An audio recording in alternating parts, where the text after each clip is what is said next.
अस्सलाम वालेकुम रहमतुल्लाहि व बरकातुहू। रब्बि इश्रह ली सदरी व यस्सिर ली अमरी वहलुल उक़दतम मिन लिसानी यफ़क़हू क़ौली। रब्बि ज़िदनी इल्मा। This is Shuaib Hasan and welcome to my YouTube channel NMD CAT preparation by Shuaib. Today our topic of discussion is physical properties of alkane. हमने फिज़िकल प्रॉपर्टीज़ ऑफ अल्केन को डिस्कस करना है। इससे लास्ट वीडियो में हमने इंट्रोडक्शन ऑफ हाइड्रोकार्बन्स और introduction of alkane किया है, उनकी ज्योमेट्री के बारे में बताया, उनकी हाइब्रिडाइजेशन के बारे में बताया। सारी इन्फॉर्मेटिव वीडियोस जो बनती थी इन्फॉर्मेटिव टॉपिक तो हमने अल्केन के हमने लास्ट वीडियो में बता दिया है। अगर आपने वो वीडियो नहीं देखी तो प्लीज़ उसको देख लीजिए। तो आप देखते हैं इसकी फिजिकल प्रॉपर्टीज़ क्या होती हैं कि ये कार्बन 1 से कार्बन 4 तक कैसे होते हैं, कार्बन 5 से कार्बन 17 कैसे होते हैं। तो देखते हैं कि number 1 points, alkanes up to 4 carbon atoms are colourless odourless gases. कि कार्बन 1 से कार्बन 4 तक अप टू 4, मोर देन 4 नहीं, अप टू 4, यानी कि कार्बन 1 से कार्बन 4 तक जो भी आ जाए अल्केन में मीथेन है, प्रोपेन है, ब्यूटेन है, इथेन भी हो गया, मीथेन, इथेन, प्रोपेन, ब्यूटेन, ये सारे क्या हैं? कलरलेस ऑर्डरलेस गैसेज हैं। सारे हैं कलरलेस ऑर्डरलेस और कुछ गैसेज हैं, कुछ सॉलिड हैं और कुछ लिक्विड हैं। तो कार्बन 1 से कार्बन 4 तक क्या है? Gases, colourless odourless gases. अच्छा, दूसरा पॉइंट देखें, अल्केन्स फ्रॉम पेंटेन टू हेप्टाडिकेन। हेप्टाडिकेन कहते हैं 17 को। अल्केन कार्बन नंबर 5 से कार्बन नंबर 17 तक क्या है? और कलरलेस ऑर्डरलेस लिक्विड्स। ये कलरलेस ऑर्डरलेस लिक्विड्स होते हैं। कार्बन 1 से कार्बन 4 तक गैसेस, कार्बन 5 से कार्बन 17 तक लिक्विड्स, और कार्बन 18 से ऑनवर्ड्स जितने भी अल्केन आते जाएं, चाहे कार्बन 30 तक ले जाएं, कार्बन 50 तक ले जाएं, जितने भी आ जाएं, वो क्या है? वैक्सी सॉलिड हैं। वो भी कौन से होते हैं? कलरलेस और ऑर्डरलेस होते हैं। ये सारे होते कलरलेस हैं और ऑर्डरलेस होते हैं। और इसके अलावा आपने याद रखना है कि कार्बन 1 से कार्बन 4 तक ये गैसेज, कार्बन 5 से कार्बन 17 तक ये लिक्विड्स, और कार्बन 18 से ऑनवर्ड्स ये कौन से होते हैं? वैक्सी सॉलिड्स। अच्छा, हमने पहले डिस्कस कर लिया है लास्ट वीडियो में कि they are non polar.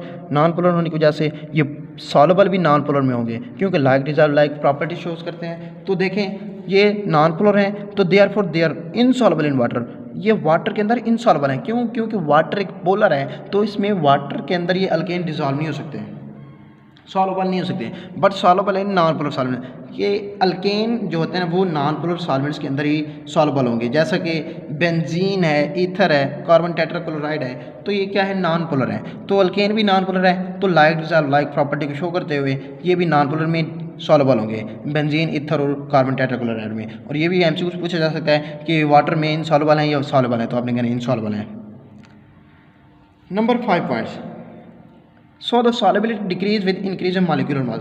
Carbon की चेन बढ़ती जाए, कार्बन की चेन बढ़ती जाए, मॉलिक्यूलर मास बढ़ता जाए, तो उसकी सॉल्युबिलिटी डिक्रीज हो जाती है। क्यों? क्योंकि वैन डर वाल्स फोर्सेज जो होते हैं वो मज़ीद वीक होती जाती हैं।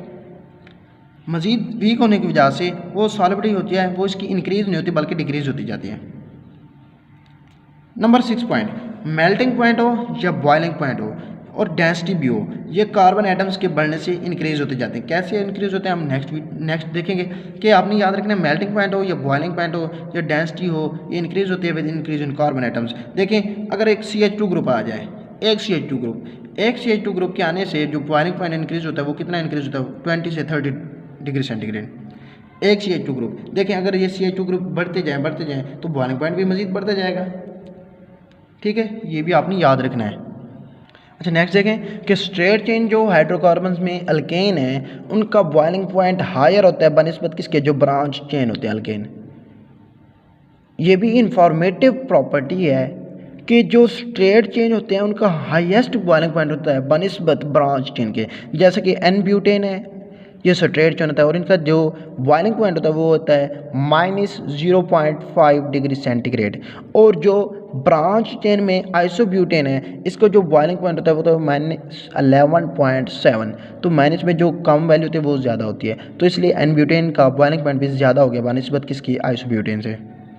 हमने कुछ इधर अल्केन्स दे दिए हैं, उनका बॉइलिंग पॉइंट भी दे दिया है, ताकि कोई एमसीक्यूज पूछे भी सही तो आपको पता होना चाहिए। जैसे कि मीथेन का -164 डिग्री सेंटीग्रेड, इथेन का -88.6 डिग्री सेंटीग्रेड, प्रोपेन का -42.1 डिग्री सेंटीग्रेड, ब्यूटेन का -0.5 डिग्री सेंटीग्रेड, आइसोब्यूटेन का, ये ऊपर वाले 2 पॉइंट्स, आइसोब्यूटेन का -11.7 डिग्री सेंटीग्रेड, पेंटेन का 36.1 डिग्री सेंटीग्रेड, हेक्सेन का 68.7 डिग्री सेंटीग्रेड।